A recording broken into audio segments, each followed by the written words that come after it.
जादुई पानीपुरी वाला।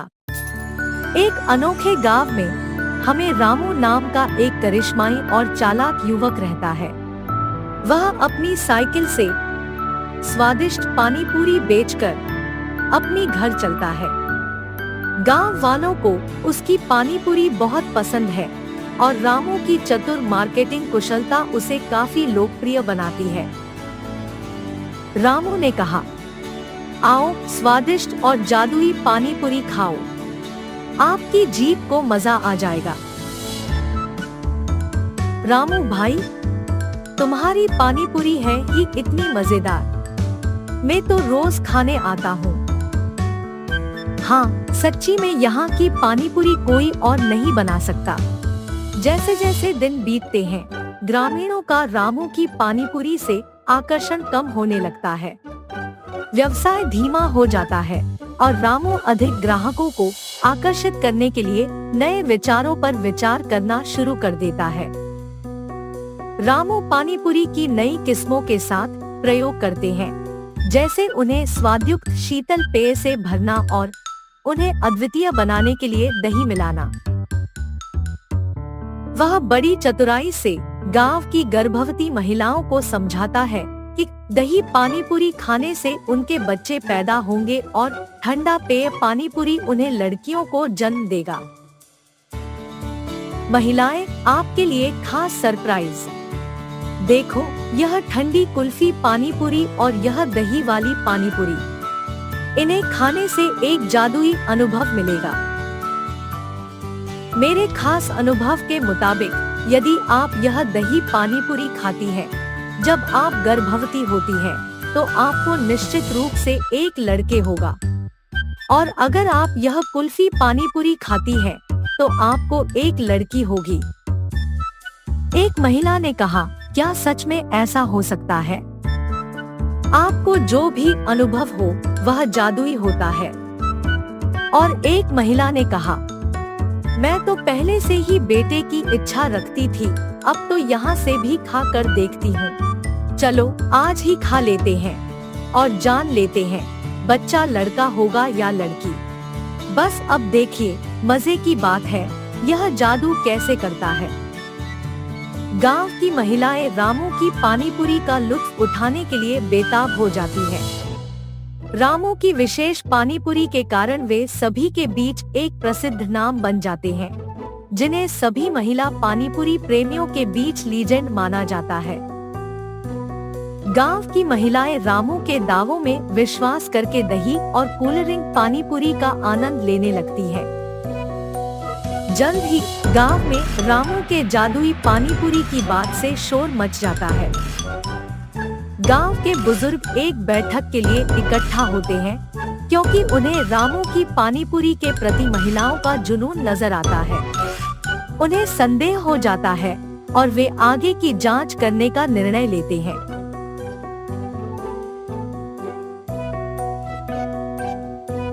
ये सब तो बस चाल है। रामू ने हमें धोखा दिया है और हमें अपने नए पानीपुरी विकल्पों से बेवकूफ बना दिया है। हम रामू की परीक्षा करने का निर्णय करेंगे। उसे सच्चाई और ईमानदारी की पहचान होगी। हम थक गए हैं, रामू हमें धोखा दे रहा है। हमें उसको गांव से निकालना चाहिए। अभी हमें विचार करने का समय है। हमें ध्यान रखना चाहिए कि हम उसे भविष्य में धोखा न दें और उसकी इस गलती से सीख लेना चाहिए। रामू के धोखेबाज कार्यों पर चर्चा करने के लिए ग्रामीण एक बैठक के लिए इकट्ठा होते हैं। वे उसका सामना करते हैं और एहसास के एक क्षण में रामू अपनी गलतियों को स्वीकार करता है और माफी मांगता है। गांव वाले रामू को क्षमा करते हैं, समझते हैं कि लालसा ने उसे भटका दिया था।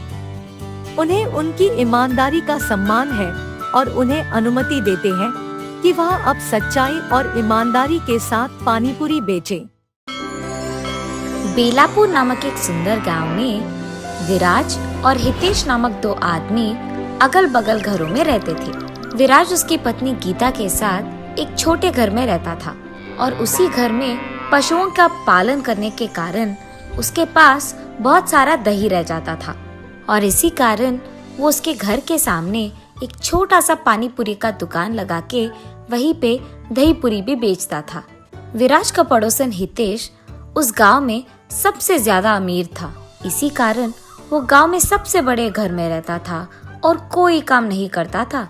उसे बहुत गर्व भी था और सबसे बहुत अकड़ में बात करता था। एक दिन दोपहर के समय में विराज दही पूरी बेच रहा था। दही पूरी विशिष्ट रूप में बनाया हुआ नए तरीके का दही पूरी। आइए बाबू आइए, जल्दी आइए, एक प्लेट का सिर्फ 10 रुपए। आइए बाबू आइए। उसके ऐसे जोर जोर से चिल्लाने के कारण उस तरफ से गुजर रहे हर एक आदमी उसकी चीखें सुनकर उसके दुकान आके दही पूरी खाते हैं। लेकिन उसी समय उसके बगल वाले घर में सो रहे हितेश को विराज की आवाज सुनकर डर के मारे अचानक जाग उठता है।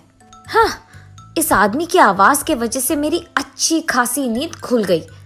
अगर आइंदा ऐसा नहीं होना है तो मुझे अभी जाकर इसे बता देना होगा। ये फैसला करके हितेश गुस्से में विराज के पास जाता है।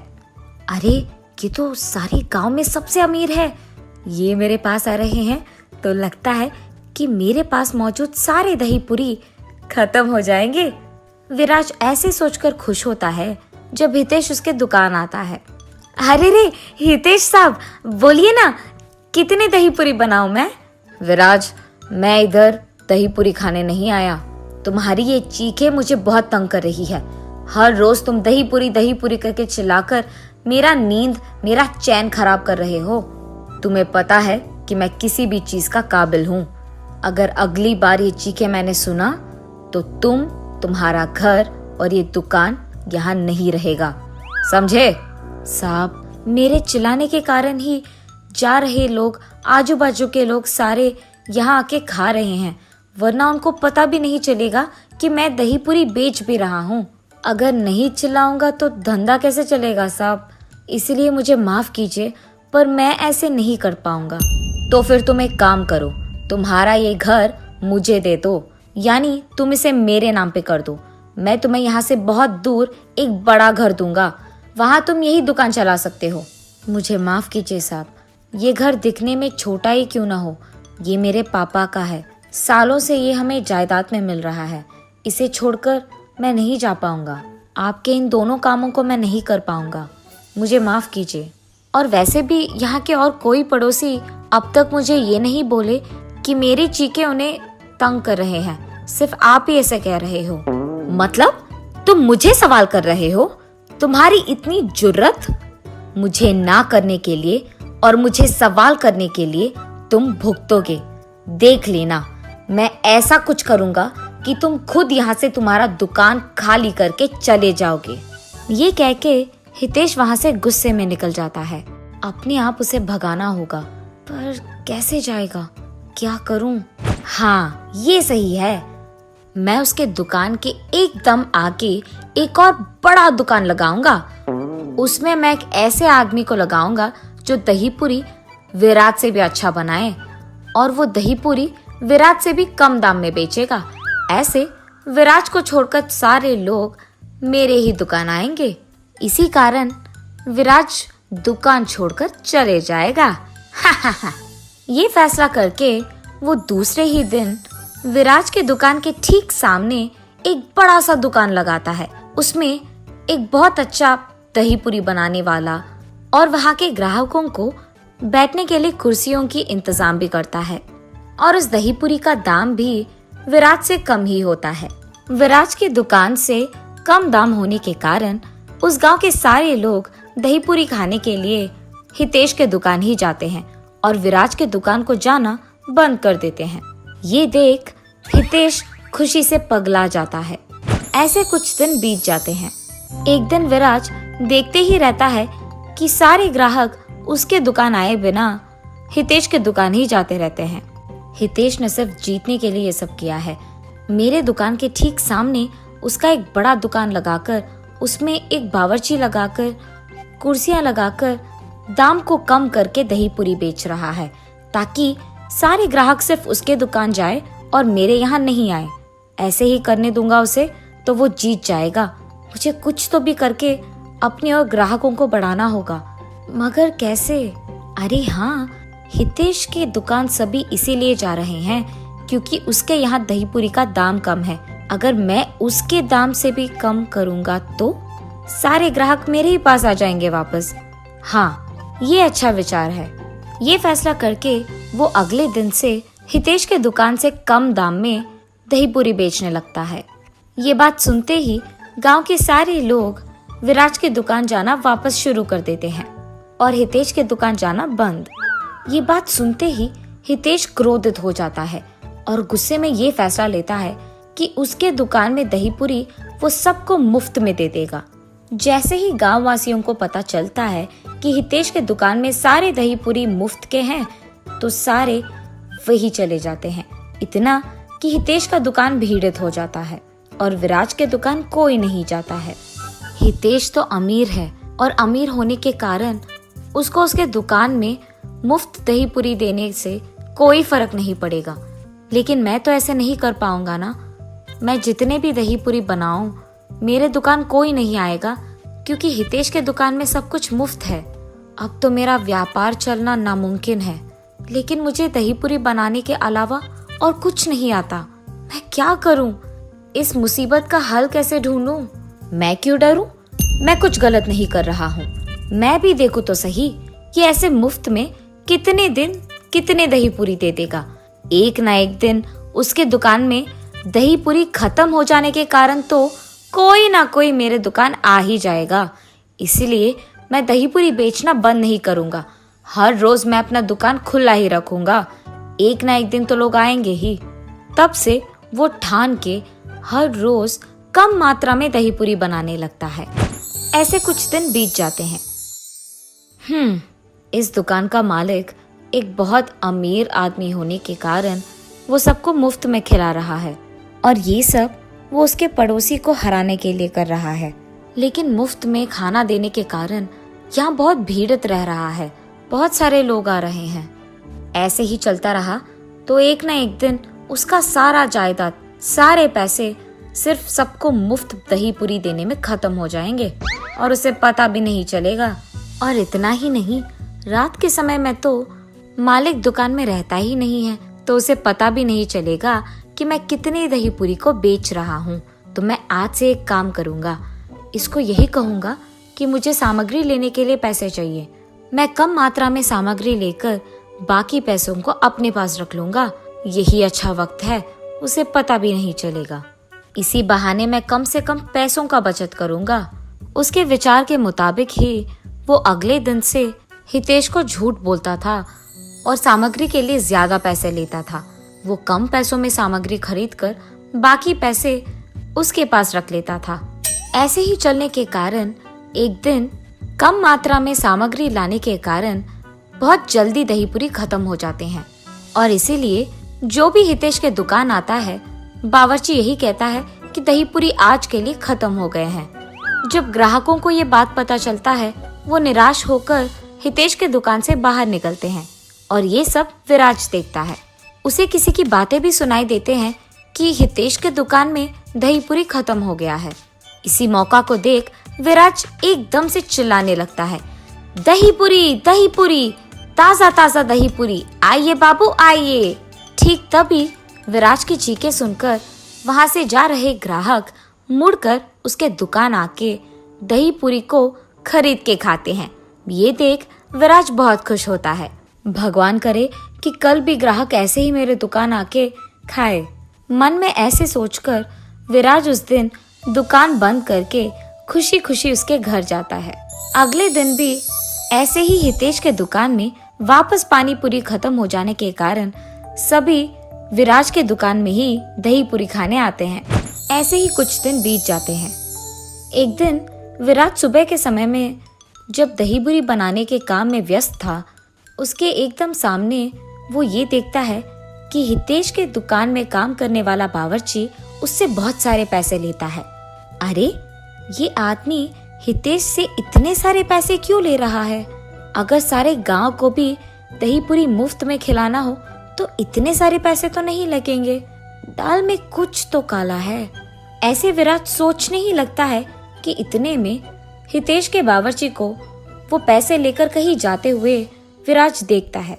इस समय में मेरे दुकान तो वैसे भी कोई नहीं आएगा, मैं इसका पीछा करके ये तो देख लूं कि ये इतने पैसों से कर क्या रहा है। ये फैसला करके वो उस आदमी का पीछा करने लगता है। हितेश का बावर्ची सामग्री खरीदने के लिए एक दुकान जाता है। वहां सिर्फ कुछ ही पैसे खर्च करके बाकी सारे उस सामग्री के साथ उसके घर ले जाता है। घर पहुंचते ही सामग्रियों को बगल में रख के उसके बचत के पैसों को बाकी पैसों से मिलाकर उसकी गिनती करने लगता है। ये सब विराज उसके घर की खिड़की से देखता है। अरे, ये आदमी तो हितेश को धोखा देकर उससे पैसे चुरा रहा है। उससे बहुत सारे पैसे लेकर कम पैसों में सामग्री खरीदकर बाकी पैसों को ये बचत कर रहा है। इसी कारण कुछ दिनों से हितेश के दुकान में दही पूरी जल्दी खत्म हो जा रहा है, जिसके कारण सारे ग्राहक मेरे दुकान आ रहे हैं। मुझे तुरंत इस बात हितेश को बता देना होगा। उसके बाद विराज हितेश के पास जाकर उसे सब सच बताकर उसे उसके साथ ले जाकर उसके बावर्ची का सच्चा रूप दिखाई देता है। वहाँ पैसे गिनते हुए उसके बावर्ची को देख हितेश चौंक जाता है। तुम्हारे पास इतने सारे पैसे कहाँ से आए? तुमने जो कुछ भी करा, मुझे विराज ने सब कुछ बता दिया। तुमने सोचा कि तुम मुझे धोखा दोगे और बच जाओगे? सब सच बताओ, वरना मैं तुम्हें इस गांव में रहने लायक ही नहीं छोड़ूंगा। मुझे माफ कीजिए भाई साहब, मैंने गलती कर दिया। मैंने आपको सामग्री के लिए बहुत सारे पैसे देने के लिए कह दिया और उसमें सामग्री कुछ ही खरीद कर बाकी में रख लेता था। ऐसे ही ये पैसे आए साहब, मैंने और कुछ नहीं किया साहब, मुझे माफ कर दीजिए। आप आपके पैसे ले लीजिए साहब। पहली बार गलती है, इसीलिए माफ कर रहा हूँ। तुम मुझे मेरे पैसे दे दो और कल से दुकान आने की कोई जरूरत नहीं है। ऐसे कहने के कारण वो आदमी हितेश को पैसे देकर वहाँ से चले जाता है। विराज, मुझे गर्व था कि मैं अमीर हूँ और इस गांव में सबसे बड़ा घर मेरा ही है। इसी कारण मुझे बहुत गर्व था और मैं बहुत अकड़ से सबसे बात कर रहा था। सिर्फ तुम्हें हराने के बहाने मैंने न जाने क्या क्या नहीं किया। एक बड़ा दुकान लगाया, उसमें मुफ्त का खाना दिया। इतना सब कुछ करने के बावजूद तुमने मेरी मदद करने से पहले एक भी बार नहीं सोचा। जैसे ही तुम्हें पता चला कि मुझे कोई धोखा दे रहा है, तुमने मुझे तुरंत बता दिया। मैंने तुम्हारे बारे में बहुत गलत समझा, मुझे माफ कर दो और आइंदा मैं ऐसे गर्व में बात नहीं करूंगा और अकड़ में नहीं रहूंगा। मैं तुम्हारे व्यापार के लिए भी अब मुसीबत नहीं बनूंगा। आज से हम दोनों दोस्त बन के रहेंगे।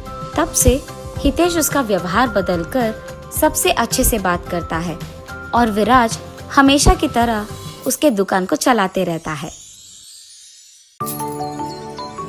हस्तिनापुर नामक एक सुंदर गांव में आदित्य और हरिता नामक पति पत्नी रहते थे। उनका वीना नामक एक सुंदर बेटी भी थी। आदित्य उसी गांव में गोभी मंचूरिया बना के बेचता था। वो हमेशा एक बहुत अमीर आदमी बनने की ख्याल देखता था। ऐसे ही दिन में सपने देखते देखते वो अपनी निजी जिंदगी को भूल ही जाता था। एक दिन आदित्य गोभी मंचूरिया बना के उसे बेचने लगता है। गोभी मंचूरिया, ताज़ा और स्वादिष्ट गोभी मंचूरिया, एक प्लेट का सिर्फ 40 रुपए। आइए बाबू आइए।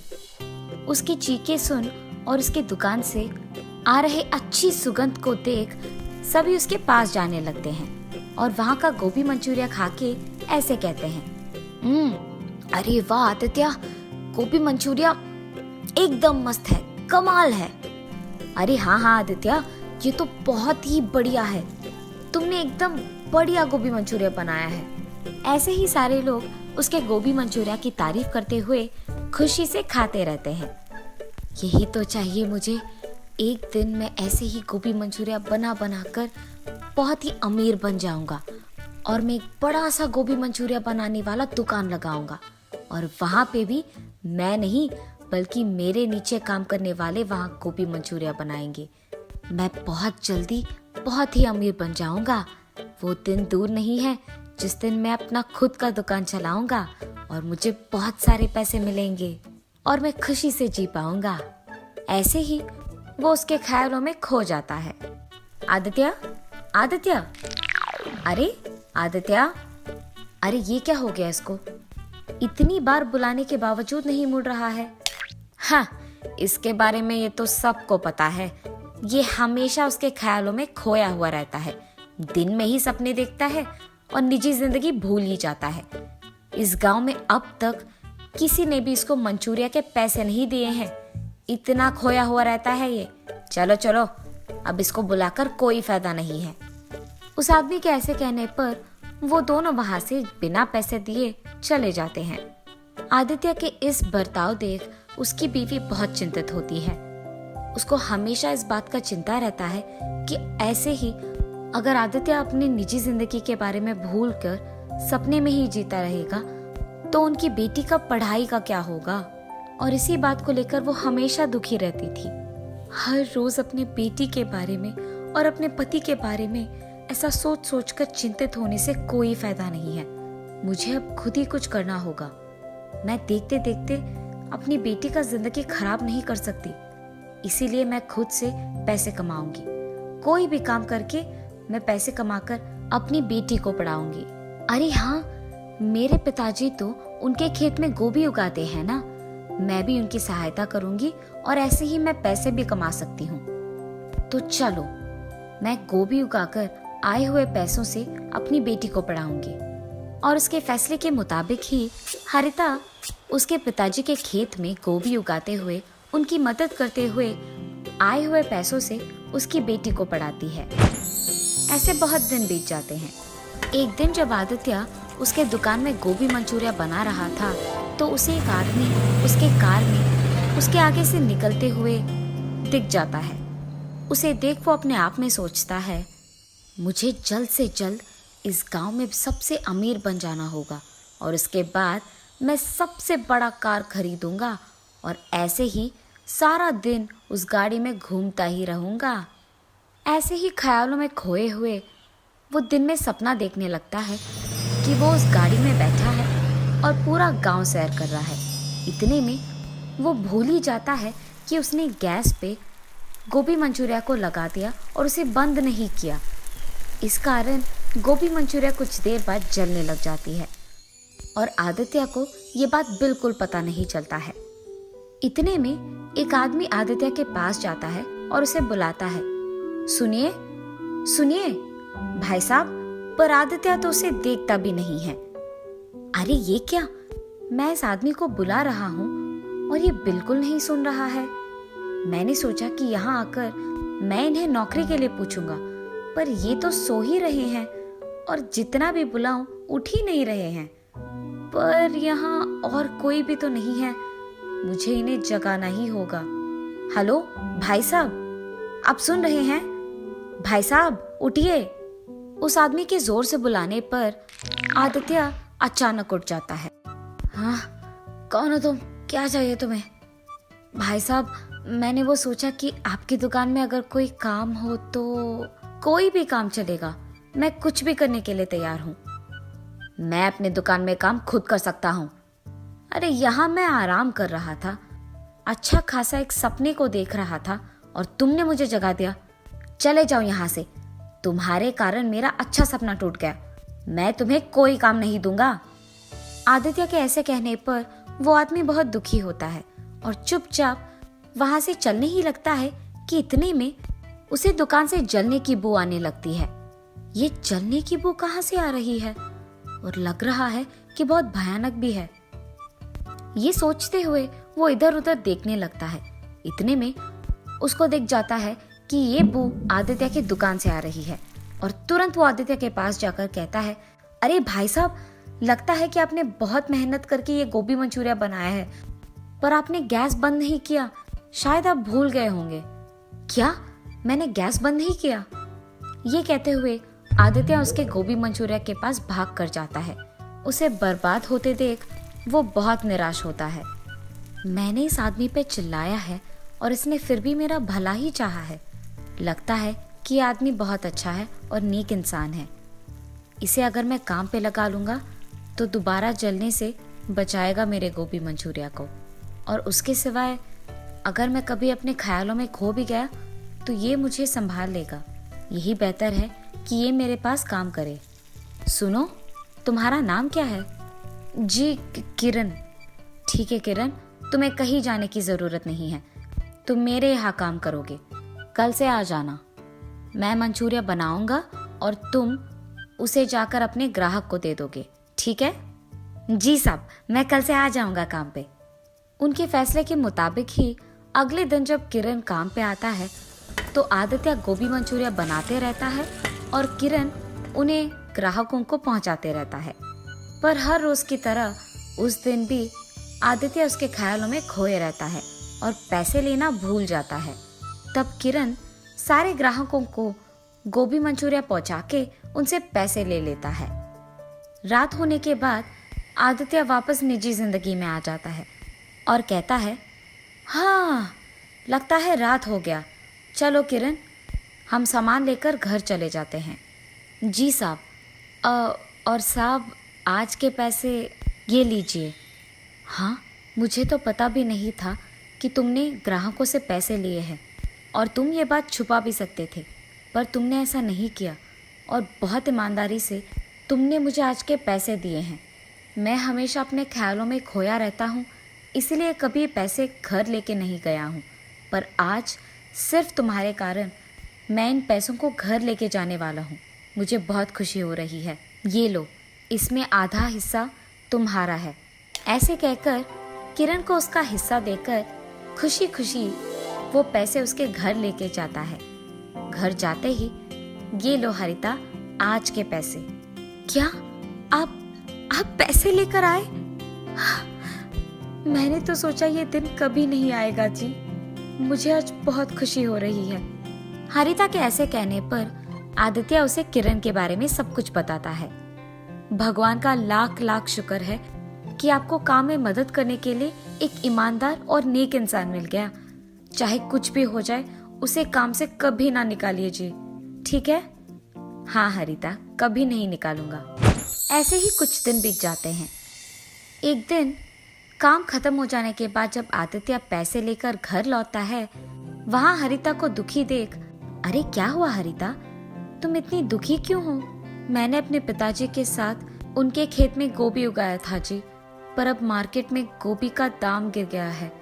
इसी कारण गोभी बेचने पर मुझे ज्यादा पैसे नहीं मिलेंगे, और तो और मेरे निवेश के पैसों में एक भी हिस्सा मुझे लौटकर वापस नहीं आएगा। मुझे डर है कि मेरा नुकसान हो जाएगा जी। अरे चिंतित मत हो हरिता, मेरे पास इसके लिए एक हल है।